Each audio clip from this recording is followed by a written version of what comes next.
Hello everyone, welcome to English Classroom. In this video, we are going to learn a new poem named Mending written by Robert Frost. So before coming to the poem, I think you must be familiar with the author Robert Frost. He must have learned some of his poems before. He is one of the very much celebrated poets. He is a romantic poet from America and he received 4 Pulitzer Prizes for his poems. And the specialty of his poems are his poems begin in delight and end in wisdom. The poem, you may be knowing the poem Road Not Taken, and so many other poems are there. The poem Road Not Taken, as you know, it's about the way he selected his career as a poet, right? He describes about 2 roads and he selected one like that. And this is the first chapter of your second unit, Heights of Harmony. The title of the unit is Heights of Harmony. We all know, as we are human beings, we depend on each other. We are social beings, right? So we people have to depend on each other to make a good living. So that's the law of nature. Wherever there is coexistence, there will be harmonious life. We have to coexist with all things in the universe. We have to meet others with compassion, love, and affection. Not only just with people, with all the other creatures in this world, living or non-living things. Then only the heights of harmony will be practiced. That can be attained only through coexisting with all the other creatures. We have seen, when we look at the nature, we see different things exist together.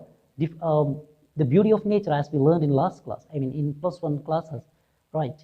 When we see so many trees, and if it is there only trees, it won't be that beautiful. And there are trees, valleys, waterfalls, birds, animals, clouds, sun. So when they all exist together, then it gives the beauty. It's prepare a feast for our eyes, right? It's a spectacular sight, of course. So when things exist together, when we learn to coexist, then happens the heights of harmony, right? So here in this poem, Mending Wall, the poet Robert Frost is talking about 2 farmers. One is the speaker, the other one is the listener, who is his neighbor, right? Both are farmers. And through the views of these farmers, the author put forth his view of constructing wall between people. So actually in this poem, the wall not just represents the physical wall, it represents so many other things. You can consider it as a barrier. He's talking about some kind of barrier, right? Mental barrier maybe, or some restrictions put forth by the society, some rules and regulations that is followed by the society. All these things can be considered to be wall. Okay, so before we get deep into the poem, let's know something about the author and the poet in general. Okay, so these are the things we are going to learn from this chapter. We have to know the author, the poetic devices, linguistic elements, and understand the theme. All those things will be covered in this poem, right, in this class. Okay, coming to the poet. Robert Frost, 1874-1963, is an American poet well known for his poems that are colloquial in style. So his poems are known for his style, and that is colloquial style, right? As we know, he is a romantic poet. That is the specialty of romantic period. Poets in that period gave more care for their local languages, right, rather than a polished language. Okay, his poems begin in delight and end in wisdom. In 1924, he received his first of 4 Pulitzer Prizes for his book New Hampshire. So he received 4 Pulitzer Prizes for his poem, and the first one was received in 1924. He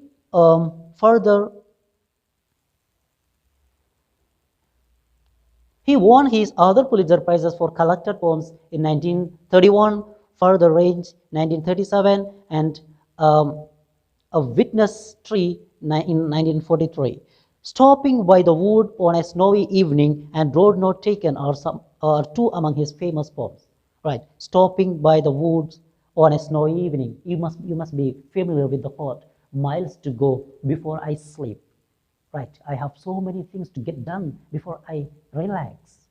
So these are frequently quoted words, right? Miles to go before I sleep is from his poem, Stopping by the Woods on a Snowy Evening. Okay, so he's such a famous poet and a beautiful master of a beautiful art of poetry. Okay, form of the poem, in what form the poem has been written. Okay, the poem is written in blank verse. It is written in blank verse. Blank verse means unrhymed lines. The poem doesn't follow any rhyme, right? He doesn't use any rhyme pattern throughout the poems. There are no structured stanzas in the poem. It is a simple first-person narrative. So there is no structured stanza. He didn't break the poem into stanzas, right? Actually, there are two parts for the poem, but it has not been broken into parts. And it's a simple first-person narration. A person narrates things as he sees, as he feels, right? So it's the speaker, who is a farmer, talks to, he explains whatever he feels, whatever he sees, whatever he finds, and whatever he does, right? Then he says, I tell my neighbor this, and he replies this, I see this, I feel like this, things like that. That's why it's called first-person narrative. Okay. Of 45 lines, this poem is of 45 lines. There is no regular rhyme pattern, but occasional internal rhymes is obvious with use of the words like wall, hill, bowl, and will. Okay, so there is no rhyming words at all, but internal rhymes are seen. Internal rhymes means, usually when we look for rhyming words, we look at the end of the lines, right? But internal rhymes we can find in between the line, right? Not in the end of the line. It can be found in same line. You can find words having same sound. That is called internal rhyme, right? And rhyming words, or the rhyme pattern, rhyming scheme, we find only at the end of each line, right? Okay. Now, what is the theme of the fraternity and tolerance are the twin virtues of harmonious living. Fraternity, brotherhood, and tolerance, right? So these are the two virtues that is very, very much needed for the coexistence, harmonious life. So the theme of the poem is universal brotherhood. You can say universal brotherhood, and at the same time, you can say construction of wall, right? As I said, the wall represents so many things, rules and regulations and barrier, right? When there is barrier, it breaks the possibility of coexistence, right? So all those things are being discussed in this poem. So the universal brotherhood is a theme of this poem. At the same time, war is another theme of this poem. Okay. Fraternity and tolerance are the things, twin virtues of harmonious living. But do we cherish these qualities in our daily life? Do we do things to keep these qualities with us? Do we practice these things in our daily life? What should be our attitude to our neighbors? What should be our attitude? How should we treat them? What should be our behavior? Need we accept their ideas as well in order to maintain good relationship with them? Do we have to accept their ideas too, or do we have to keep moving on our own idea? Do we have to consider them too to have a harmonious life? So all those things are being discussed here in this poem. Okay, now mending wall. It's the first part. Okay, listen. You must have read this poem. If you haven't, you can read the first part looking at your textbook. Okay, something there is that doesn't love a wall that sends a frozen ground swell under it and spills the upper boulders in the sun and makes gaps even two can pass abreast. Hope you read the poem looking at your textbook. Now listen, something there is that doesn't love a wall. So here the poet talks, actually the farmer, two farmers are there, I told you, and the one farmer is the speaker and the other one is the listener. Okay, and one farmer talks, something there is that doesn't love a wall.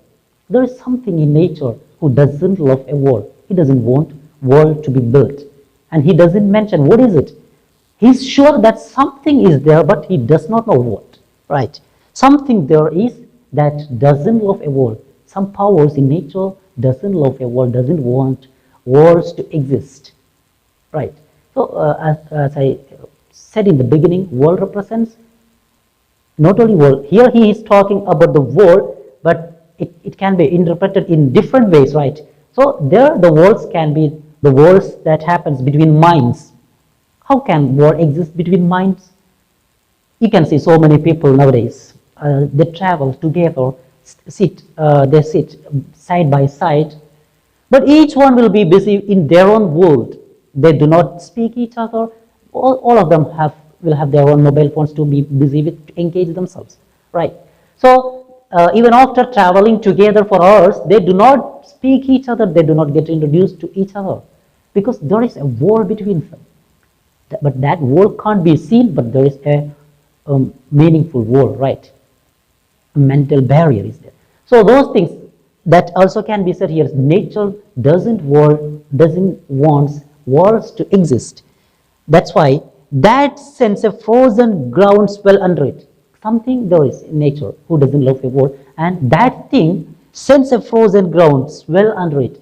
Because of the existence of that thing, the ground under the wall gets frozen and swell.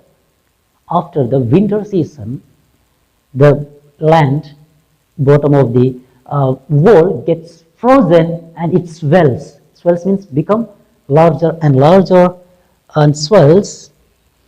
That sends a frozen ground swell under it and spills the upper boulders in the sun. Then what happens when the land under the wall becomes frozen, and when it starts to swell, then the wall can't balance, right? It will collapse.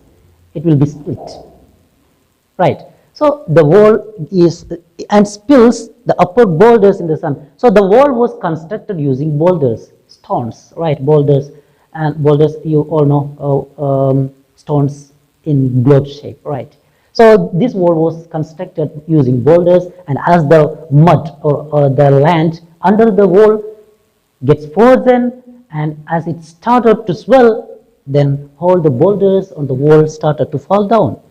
Spills the upper boulders in the sun, in the daylight, in the next season, it happens, and makes gaps even two can pass abreast. So as the wall breaks, what happens? There will be gaps, and two persons can work together. Abreast means having their shoulders together. Means two persons can pass through that gap together. So it is that big gap, right? So here he says, actually, it is because there is some powers in nature doesn't want wars to exist, right? The work of hunters is another thing. Not only this thing, not only that power in nature, the hunters themselves collapse wall. They themselves destroy wall. The work of hunters is another thing. Hunters do another things. I have come after them and made repair. Hunters also break the wall. They also destroy the wall. And after they're leaving the place, I would come and mend the wall again. So mending means repairing, right? What is the meaning of mending wall? Repairing the wall, right? Okay, so throughout this poem, the poet talks about how he and his neighbor repair the walls, even though the speaker doesn't believe in the construction of wall. He assists his neighbor to construct it, right? So that's what being discussed, you will come to know. So I have come after them and made repair. I came after the hunters and I have made repair, where they would have left not one stone on a stone. The hunters wouldn't have left a stone on a stone. They would have collapsed all the stones, all the wall, and I had come after them and repaired them again. Where they would have left not one stone on a stone. You can't find stone placed one after other, right? Everything will be split, collapsed, were scattered on the floor. But they would have the rabbit out of hiding. Why did they do? Why did the hunters collapse the wall? Because they were chasing some rabbits, and the rabbit took shelter in some hole in the wall. Right? There would be holes in the wall, and the rabbit, to save its life, took shelter in some holes found in the wall. So to hide out, to find out the rabbit, the hunters collapsed all the wall, right?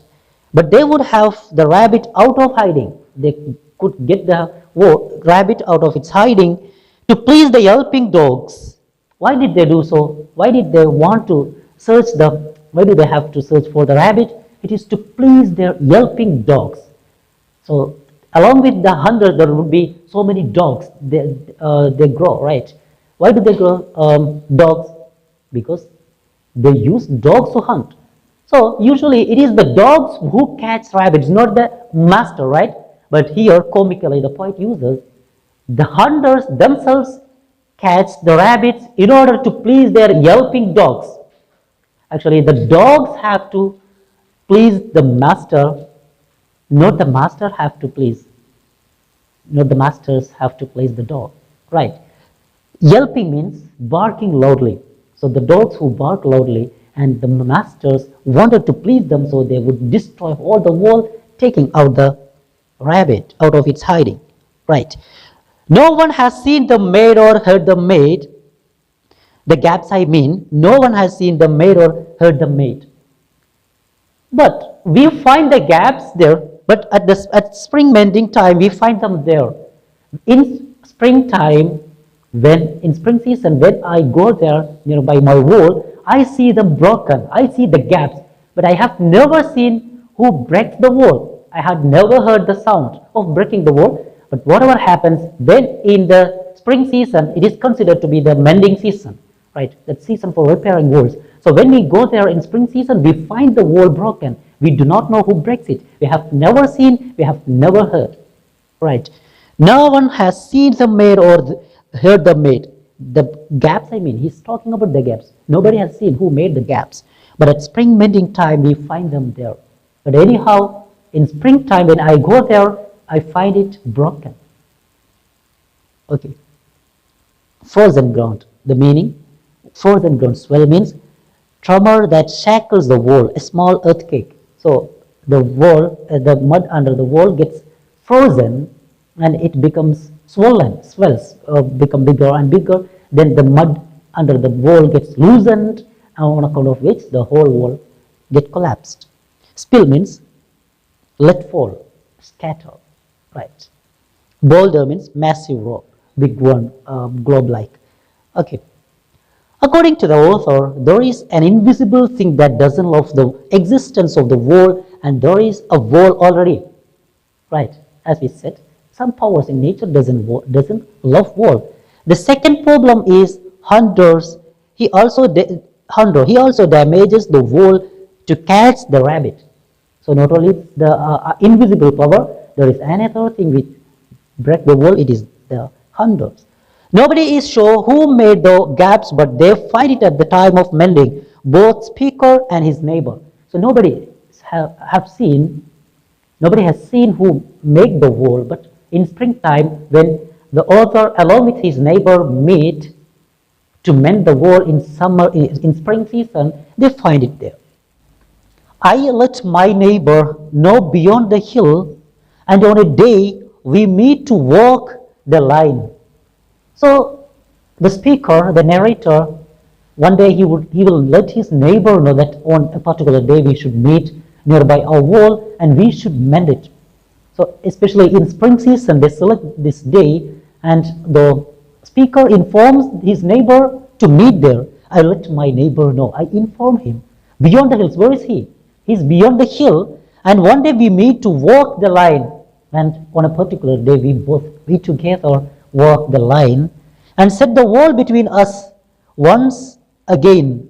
Then as they go, they set the wall. They would see the broken wall. The wall was broken here and there, and they would set it again. They would repair the wall again.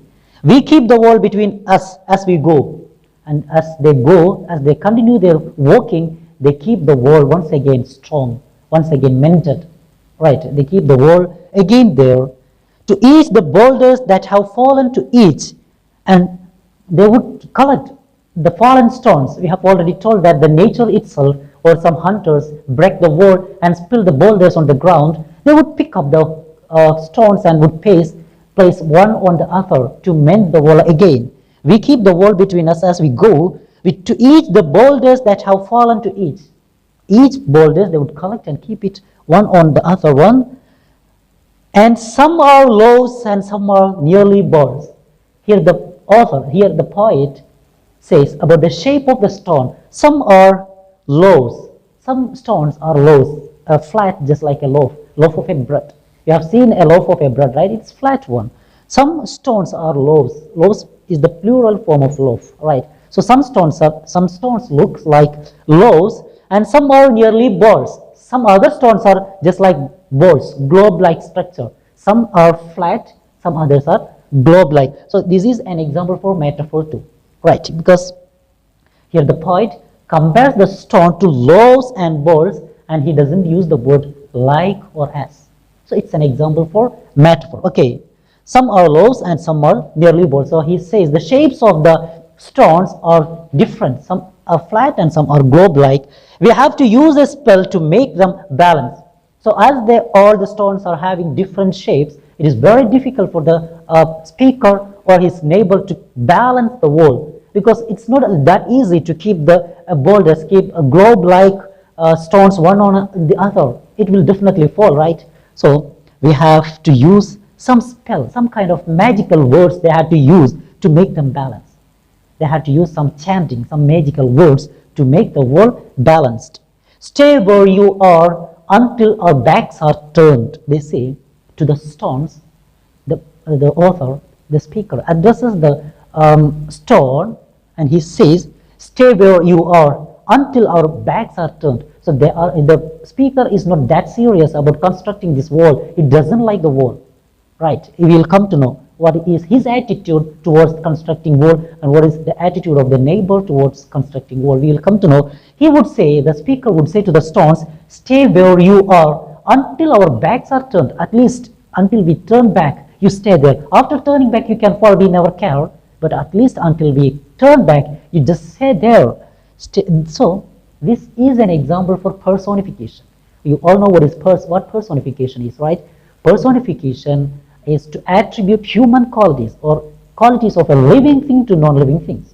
Here we all know if you speak to stone, it won't listen to you and it won't obey your words, right? Still here the poet speaks to stone, stay where you are. Speaking to stone, then he is attributing the quality of listening to the stone. So it's an example for personification.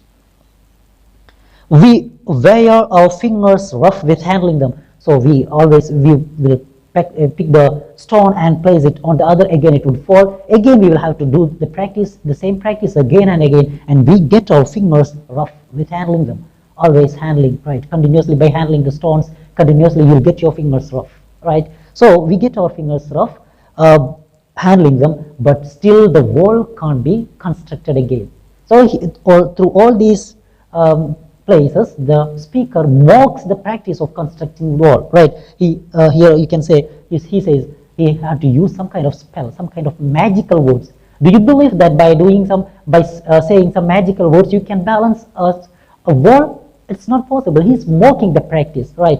And not only the practice of constructing wall, through the word spell, indirectly he mocks the practices that existed at that time. In his century, that so many people believed in magical words and other mysterious things. So he mocks those things also. Okay. Then by saying this, that we get our fingers rough, nothing else happens. The wall doesn't get balanced, but we get our fingers rough. Okay. The speaker says that he would let know his neighbor.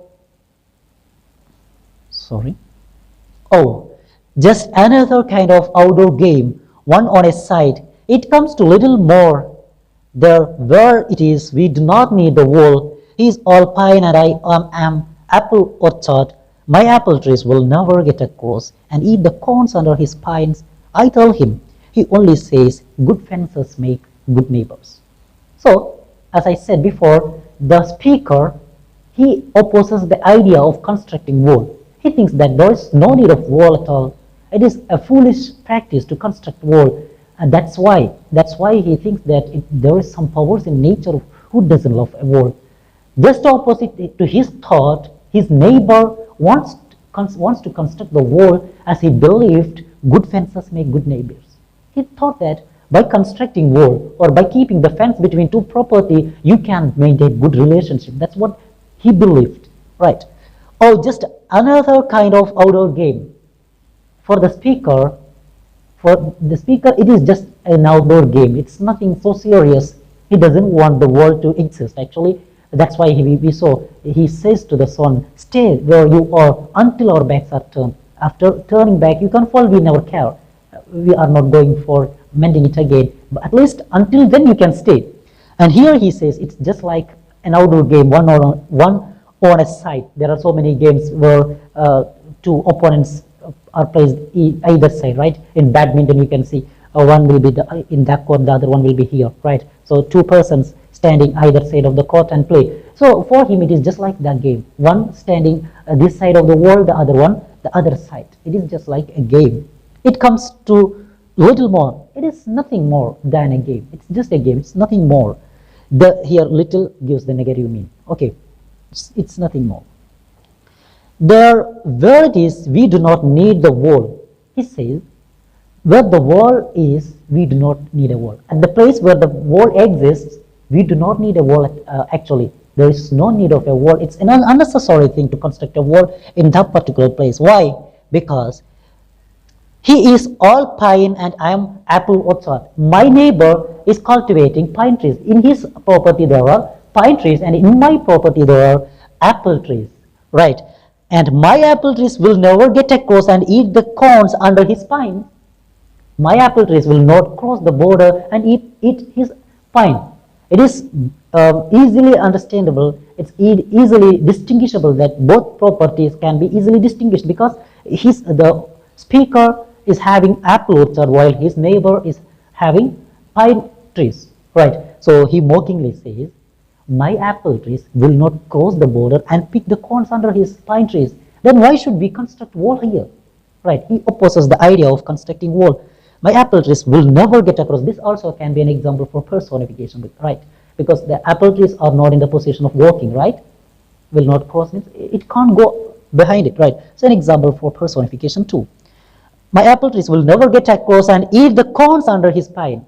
It won't go and eat his pines. I would tell him that there is no need of wall because my trees won't get into your property and your trees won't get into my property. Then why should we construct wall between our properties? Then he would say, his response will be, good fences make good neighbors.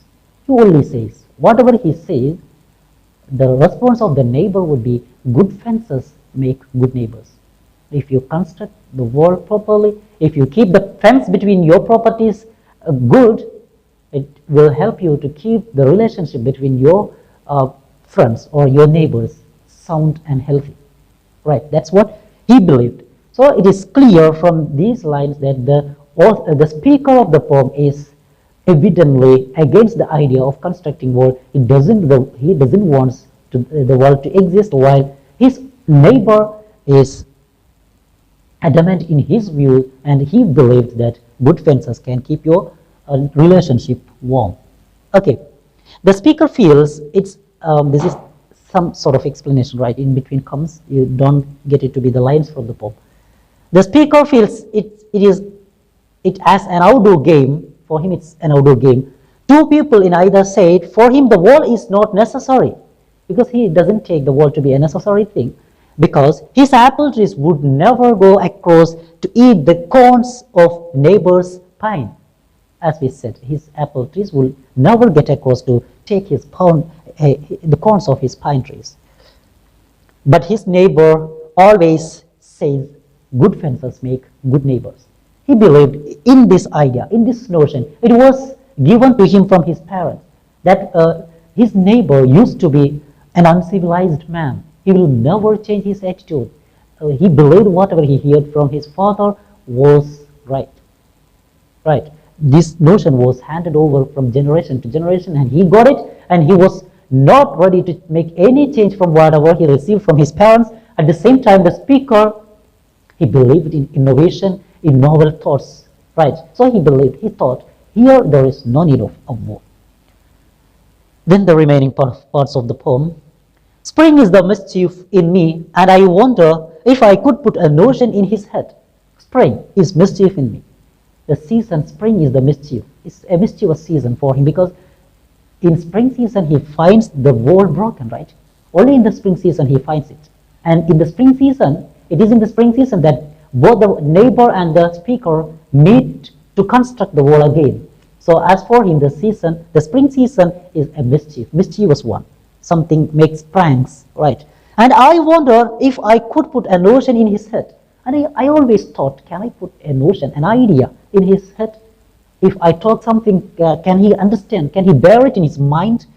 I wonder if I could put a notion in his head. Why do they make good neighbors? Isn't it where there are cows? But here there are no cows. The speaker tries to convince his neighbor that, as he said, the neighbor said, good fences make good neighbors. Then the speaker responds, why do they make good neighbors? How can you say they make good neighbors? Isn't it where there are cows? Yes, if you had cows in your property, they may cross the border and eat your neighbor's things, neighbor's cultivation. But here we don't have cows. But here there are no cows. I don't rear cattle, you don't have cows. If there were cows, definitely we should keep a boundary, we should keep the wall so that it will block the cattle from getting inside the property. But here we don't have cows. Then how can you say that good fences make good neighbors? And he himself says, the speaker says, before I built a wall, I would ask to know what I was walling in or walling out. He says, if I was about to construct a wall, I would firstly ask to myself what I am trying to walling in and what I am trying to walling out. Walling in and walling out. Means, what does it mean, walling in? What am I trying to protect from others? Walling in means by constructing the wall, I try to protect something, to keep things with me intact without getting harmed. Then what are the things that I'm trying to protect, I would think, and what are the things I'm walling out? Walling out means what are the things I have to keep away from my property, from what things I have to defend my property, what are the things I wanted to be outside my property. Right, by constructing the wall, I would think, before constructing the wall, I would think, what are the things I have to keep, I have to protect, and what are the things I have to keep away from, right? These are the things to be discussed, thought, before constructing the wall, right? But right here, there is nothing to be protected, and there are nothing to be kept away from. Then why should we construct a wall? That's the idea the speaker wanted to put in the mind of his neighbor, right? And to whom I was like to give offense. And by constructing the wall, to whom do I offend? Here the word offense is can be said to be a pun, word pun. Right, pun means play with words. Doesn't it sound like offense? Offense means just like, it sounds like a fence, right? Fence is what we are talking about, wall, fence, same thing, right? So the word giving the same sound of a fence he uses here, it is a kind of poetic device. Okay, it is called pun, P-U-N, play with words. So to whom I was like to give offense by constructing the wall, to whom do I oppose or to whom I block. Okay. Then the small description, as we said before, it's the spring that make the troubles again.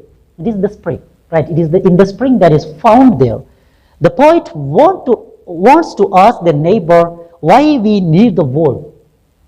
So as the poet believed there is no need of wall, then he asks his neighbor, why do we need a wall? A wall is needed only where there are cows to pass and eat others' property. Yes, a wall is necessary only when there are cows to cross the border and eat others' property, right? He asks himself, by making a wall, what he wants to make in and what he wants to make out. He says, if I was about to construct a wall, I would think these things. By constructing this wall, what are the things I am trying to save, to protect? What are the things I am keeping away, defending from? Right? There should be answers for this question. Only then you can construct a wall, right? And if there is nothing to protect and if there is nothing to defend from, then what is the need of a wall? He would ask himself. Something there is that doesn't love a wall. It is the first line of the poem, right? it is repeated. Here also the author stresses the idea that nature itself, some powers in nature do not love the existence of world. Something there is that doesn't love a world. Then that wants it down.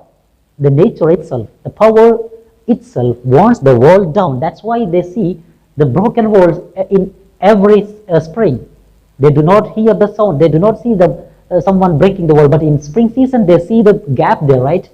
He says it is the nature, because the nature itself against constructing wall. I could say elves. The poet says, the speaker says, it is elves. Elves means some kind of tiny creature, right? Believed to be having magical power, right? In different forms, not unlike human beings, right? In fairy tales we have read, just like Mayavi, Lutapi, right? All those things, all those characters are elves, right? They are having magical power, right? We read stories.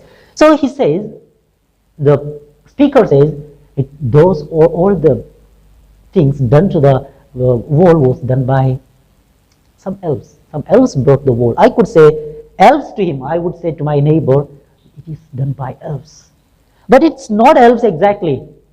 The speaker knows that it's not elves. There are no elves, and the elves do not break the wall. He believed so, but he says elves. Why? And I would rather he said it for himself. And the speaker wanted he to say this to me. My neighbor should say to me that, the neighbor should tell me that the gaps were made by elves, because he's just like an uncivilized man. He is not ready to accept novel things. He remained in whatever, he was conventional. He was strictly conventional, and he believed whatever his parents and grandparents handed over to him. He was not ready to change his mind. He remained in the centuries that in the bygone centuries that had passed, right? So the speaker wanted his neighbor to say this. He should say that it is elves, because he believed in things like that. He is not ready to change. He is not ready to change as per the situation or as per the time. At the same time, the speaker is a man of innovation in novel thoughts, and he doesn't believe in elves.